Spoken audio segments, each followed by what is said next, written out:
Hi, my name is Muhammad. I'm a 90-year-old medical student and a hobbyist video game developer. My big project is a first-person shooter called Bonds of Unity. I'm working on this project for over a year now, and I decided to start a devlog series for it, documenting everything I learned and everything else interesting. So lean back and enjoy.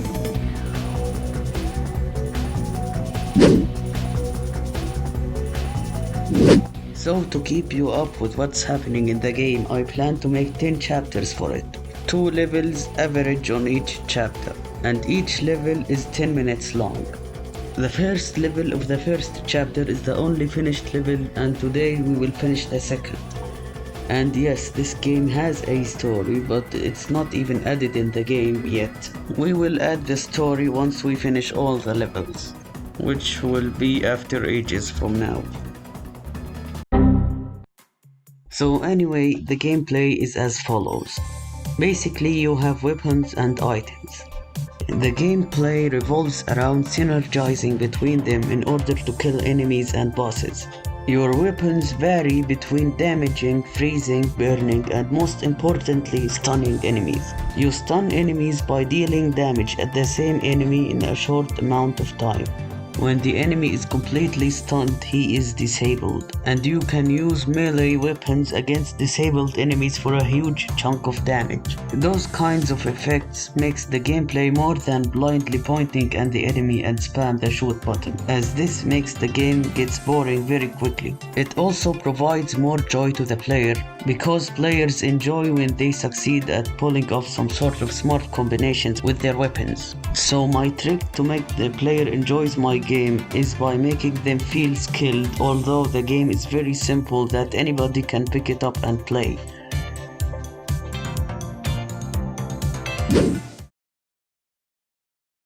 I want the second level to be an underground level, and I want the enemies to fit that theme, so I made a spider because every underground level has spiders, duh. Spiders are weak common enemies that will follow you, and when you come in front of them they will hook and melee attack you. I also made a giant worm, which is the easiest 3D model I've ever made in my life because, well, it's a cylinder. It's just a cylinder. However, programming the worm was harder as it has 2 attacks. The first is spitting at the player. The second is diving toward the player and knock him up once the worm is below him. The third enemy is the Armadillo from the first level, and he has 2 attacks. The first one being throwing his buckler at the player. The second one is by rolling toward the player with high speed and knock him back. He also can protect himself with his buckler if he wasn't attacking. However, I faced an issue in making the spiders that make the frames per second drop below 30. It's really annoying and I don't know what causes it. So I requested assistance from where all intelligence beings are. So Reddit told me to place everything that doesn't need to be checked every frame in a different slower timer. So I did that and I got some pretty interesting results.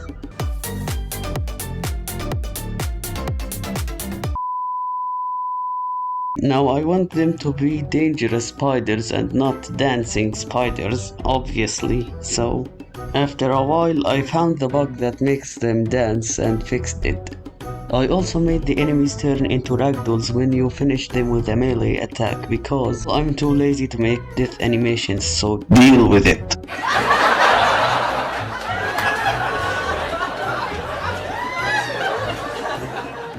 I know that those ragdolls look horrible, okay? But I'm not in a mood to fix it, so I'll just do it later.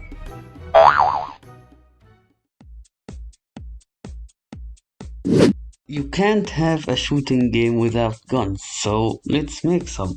First, I made a hair dryer gun thing? I don't know. Implemented it in the game, did some more coding, and it works perfectly. The purpose of this gun is to stun enemies quickly, however it doesn't deal much damage. Then I made a gauntlet that looks like a dragon's head, and as you have guessed, it shoots flames that lights enemies on fire. Then I made a plasma gun inspired by the splatter gun from Uber Strike, and honestly, it's one of my best guns so far. It goes pew pew and enemies go bye bye, if you understand what I'm saying. Levels aren't just blocks that you jump over, it's also unique mechanics that differentiates it between other levels.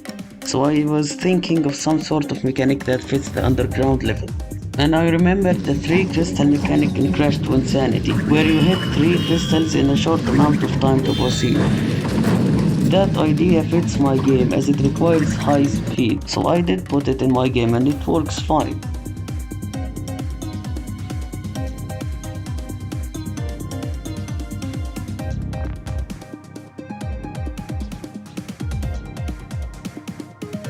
I also made an arena system where it locks you in a place and makes you fight waves of enemies.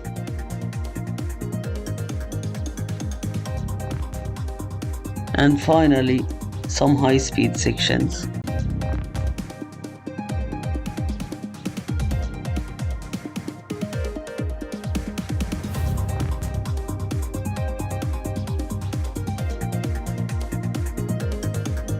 That's it for me though. In the next video we will make a boss for the first chapter, so if you don't want to miss it, make sure to like, subscribe and turn your notifications on.